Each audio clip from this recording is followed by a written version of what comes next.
ನನ್ನ ಚಿಂತೆಗಳನ್ನು ಆತನ ಮುಂದೆ ಬಿಚ್ಚುವೆನು, ನನ್ನ ಕಷ್ಟವನ್ನು ಆತನಿಗೆ ಅರಿಕೆ ಮಾಡುವೆನು.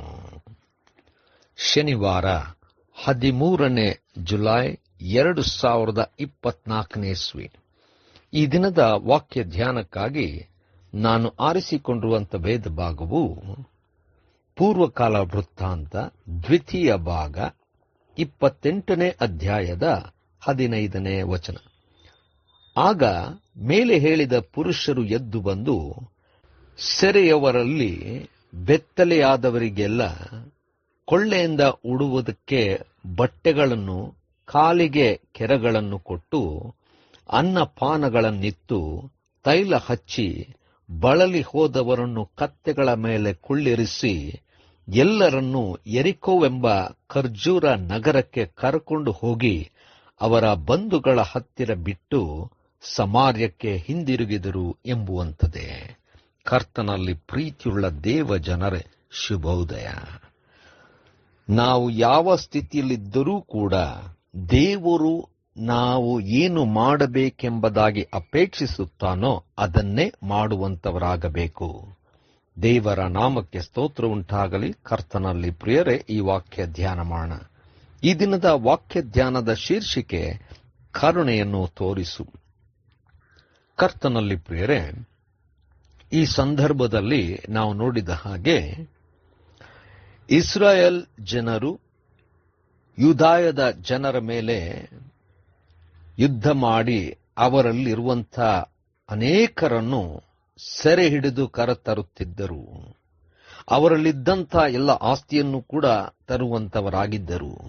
ಆ ಸಂದರ್ಭದಲ್ಲಿ ದೇವರು ಇದನ್ನು ಮೆಚ್ಚದೆ ತನ್ನ ಭಕ್ತನನ್ನು ತಾನು ಕಳುಹಿಸಿ ಅವರಿಗೆ ಇದು ದೇವರು ಮೆಚ್ಚಿಕೆಯ ಮಾತಲ್ಲ ಎಂಬುದಾಗಿ ಎಚ್ಚರ ಹೇಳಿದನು. ಆ ಸಂದರ್ಭದಲ್ಲಿ ಈ 4 ಜನರು ಕೂಡಿಕೊಂಡು ಬರುವಂತ ಸೈನ್ಯವನ್ನು ಅಡ್ಡ ತಡೆದು ಇವರು ಯಾರು ನಮ್ಮಲ್ಲಿರಬಾರದೆಂಬುದಾಗಿ ಇಸ್ರಾಯೇಲ್ಯರು ಯೂದಾಯದ ಜನರನ್ನು, ಸೆರೆಯಲ್ಲಿ ತಂದಿದ್ದ ಜನರನ್ನು ಉಪಚಾರ ಮಾಡಿ ಬಲಹೀನರನ್ನು ಕತ್ತೆ ಮೇಲೆ ಕುಳ್ಳಿರಿಸಿ ಎಲ್ಲರನ್ನು ಕರ್ಕೊಂಡು ಹೋಗಿ ಯೆರಿಕೋದಲ್ಲಿ ಅವರ ಬಂಧುಗಳಿಗೆ ಒಪ್ಪಿಸಿ ತಿರುಗಿ ಬಂದರೆಂಬುದಾಗಿ ನಾವು ನೋಡುತ್ತೇವೆ. ಕರ್ತನಲ್ಲಿ ಪ್ರಿಯರೇ, ಇಸ್ರಾಯೇಲ್ ಜನಾಂಗಕ್ಕೆ ದೇವರು ಜಯವನ್ನು ಕೊಟ್ಟಿದ್ದನು. ಯೂದಾಯ ತಾನು ಮಾಡಿದಂಥ ಪಾಪದ ನಿಮಿತ್ತವಾಗಿ ಸೋಲನ್ನು ಅನುಭವಿಸಬೇಕಾಗಿತ್ತು.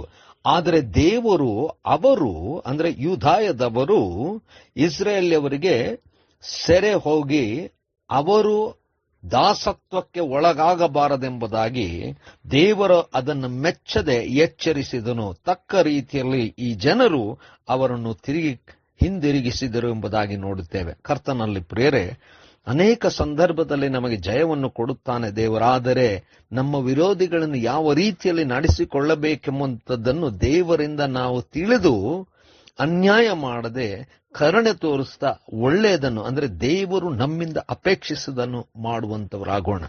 ಕರ್ತನೇ, ದಯಮಯ ಸ್ವಾಮಿಯೇ, ನೀನು ನಮಗೆ ಕೊಟ್ಟಂತ ಜಯ, ಕೊಟ್ಟಂತ ಆಶೀರ್ವಾದ, ಕೃಪಾವರಗಳು ನೆನೆಸಿ ಕರುಣೆಯನ್ನು ತೋರಿಸಲಿಕ್ಕೆ ನೀನೇ ನಮಗೆ ಮಾರ್ಗ ತೋರಿಸಿಕೊಡು. ಯೇಸುವಿನ ನಾಮದಲ್ಲಿ ಪ್ರಾರ್ಥನೆ ಬೇಡಿದೆವು ತಂದೆಯೇ, ಆಮೆನ್.